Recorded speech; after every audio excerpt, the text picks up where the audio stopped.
Hello guys, welcome back to Nivesh Kashyap Tutorials. I'm Amanda for Current Affairs and Legal GK and we are back with our new video. So guys, आज की video में हम पढ़ने वाले हैं about certain cases that were related to right to equality. जैसे कि हमने लास्ट वीडियो में भी कुछ केसेस डिस्कस किए थे, वैसे ही हम फर्दर इस वीडियो में भी डिस्कस करने वाले हैं. Before moving forward I would like to tell you कि हमारा न्यू ऐप लॉन्च हुआ है, that is Nivesh Kashyap tutorials. You can download it from the Play Store, जहाँ पे आपको बहुत सारे कोर्सेज मिलेंगे related to law entrance examinations and other examinations too, जो आपको एलएलबी एंड एलएलएम में दोनों में हेल्प करेंगे. So with that we are going to move further with our case. तो हमारा पहला केस है that is Asiad workers case. अब एशियाड वर्कर्स केस में आपको यहाँ से ही पता लग सकता है कि this is related to something labour. ठीक है, एशियाड वर्कर्स, तो ये किसी लेबर केस से रिलेटेड है. तो इसमें ये बोला गया था, अगर किसी लेबर को अगर वो कोई सर्विस दे रहा है एंड वो उसको अपने काम से कम रेम्यूनरेशन मिल रहा है.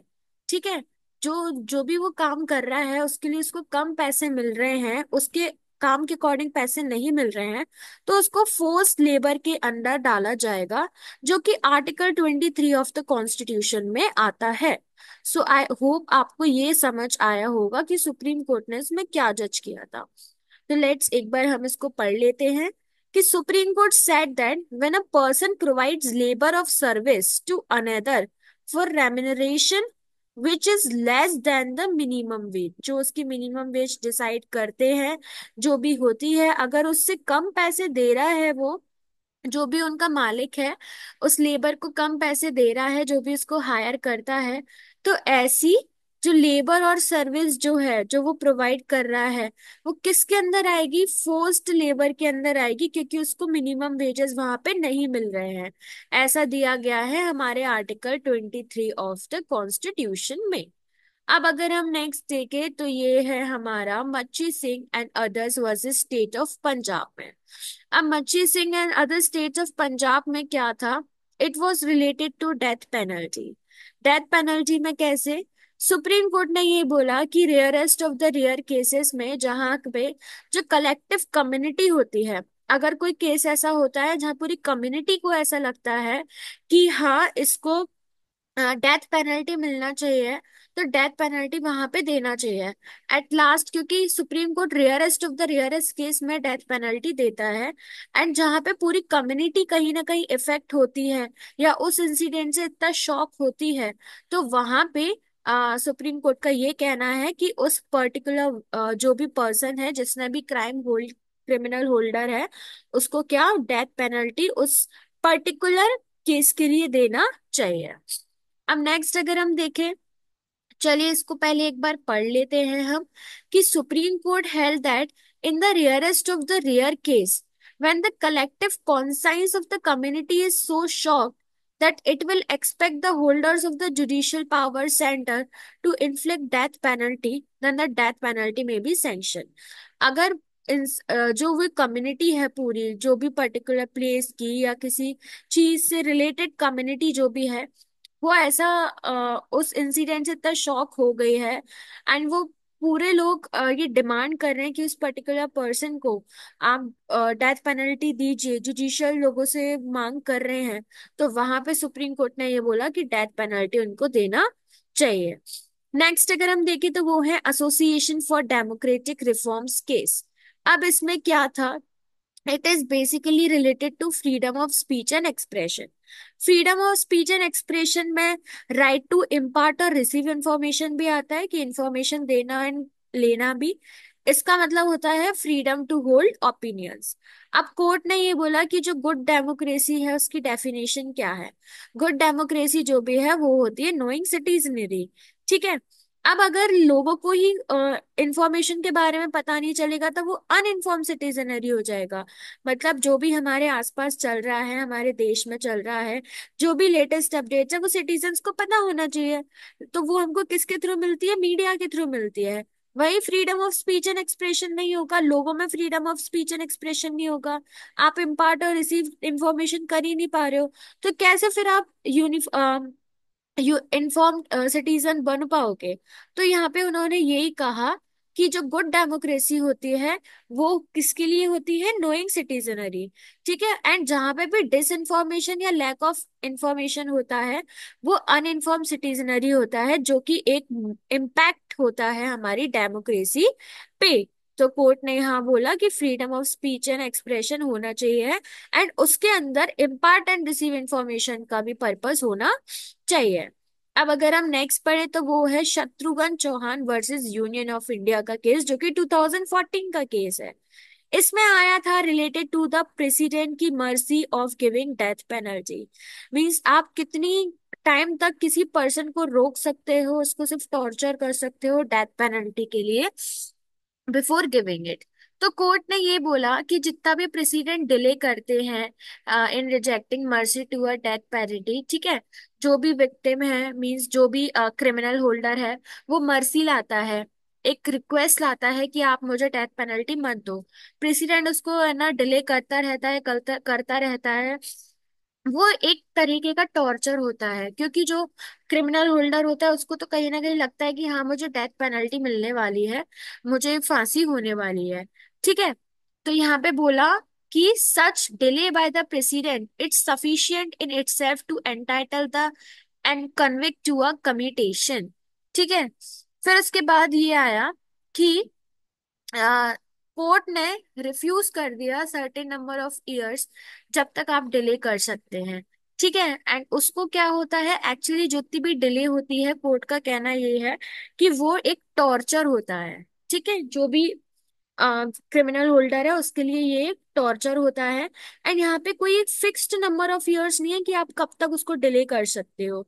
ठीक है, फिर है the crime in question is relevant while deciding the effects of keeping a death row prisoner awaiting for a decision was in mercy petition। मतलब उसका डिसीजन पे जो वेट है, ये एक क्वेश्चन है कि मतलब कीपिंग जो भी डेथ पेनल्टी हम देने वाले हैं वो कब तक दे सकते हैं, जब तक हमारी जो वो उसकी पिटीशन आ रही है मर्सी पिटीशन तक, कोर्ट उसको रिजेक्ट करता जा रहा है, कब तक वो उसको रिजेक्ट कर सकता है, क्योंकि जब जब वो उसको रिजेक्ट करेगा तब तक डेथ पेनल्टी उसकी क्लोज आती जाएगी।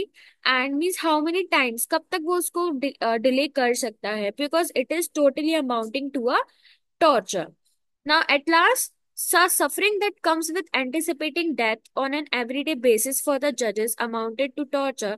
अब इसमें ये बोला कि जितनी भी जो एंटिसिपेटिंग डेथ की होती है, कि मतलब उसको फांसी होने वाली है एवरीडे बेसिस पे, तो it is equal to the amount of torture.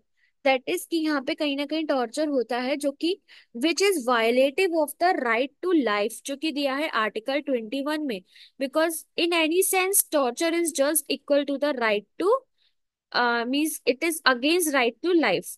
So whether it is a criminal or a normal person, right to life is given to everyone. And if it is amounting to torture in the case of a prisoner और criminal holder, then it is right to life. तो यहाँ पे court ने यही बोला था कि जो जजेस का जो अमाउंटेड टू टॉर्चर होता है, जो डेली टू डेली उसकी मर्सी पिटीशन को वो रिजेक्ट करते जाते हैं, ये उसका वायोलेशन है ऑफ राइट टू लाइफ, जो कि दिया है अंडर आर्टिकल 21 में। Now, the next case is Amit Shani versus Commissioner of Police and others cases। अब ये है रिलेटेड टू शाहीन बाग पे एक प्रोटेस्ट हो रहा था। ठीक है, जहां पे ये बोला गया था कि जो भी प्रोटेस्ट हो वो बिना किसी ऑब्स्ट्रक्शन के हो, मीन्स पीसफुल प्रोटेस्ट प्रोटेस्ट होना चाहिए है। अगर आप पब्लिक प्लेसेस पे कर रहे हो तो पब्लिक प्लेसेस पहली बात आप ऑक्यूपाई नहीं कर सकते, लाइक आप रोड्स ऑक्यूपाई नहीं कर सकते, आप वहां पे कोई चीज बंद नहीं कर सकते। अगर आपको करना है तो आप प्रॉपर प्रोटेस्ट कीजिए, लेकिन इन अ पीसफुल प्रोटेस्ट में, इन अ पीसफुल वे में। ठीक है, तो ये एक केस था, ये शाहीन बाग से रिलेटेड था जहां पे एक प्रोटेस्ट चल रहा था। So let's read it.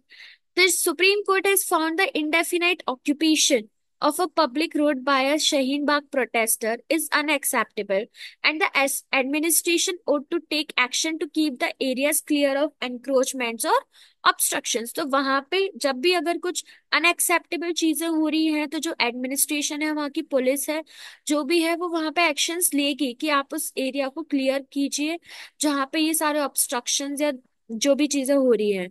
Judgement ने ये बोला कि right to peaceful protest against the law but made it clear that public ways and public spaces can not be occupied. ठीक है, राइट टू पीसफुल प्रोटेस्ट है, लेकिन आप पब्लिक वेज पे या पब्लिक स्पेसेस को आप ऑक्यूपाई नहीं कर सकते हैं। आप एक कोई मीन्स प्रॉपर जगह पे जहाँ पे आप कर सको, या फिर शांति से, ठीक है, इन अ पीसफुल मैनर आप करो। फिर ये है हमारा लास्ट केस, दैट इज मजदूर किसान शक्ति संगठन वर्सेस यूनियन ऑफ इंडिया। यहाँ से ही पता चल रहा है कि इट इज रिलेटेड टू किसान, दैट इज फार्मर्स। अब इसमें क्या बोला, ये एक डेमोन्स्ट्रेशन केस था दिल्ली जंतर मंतर पे।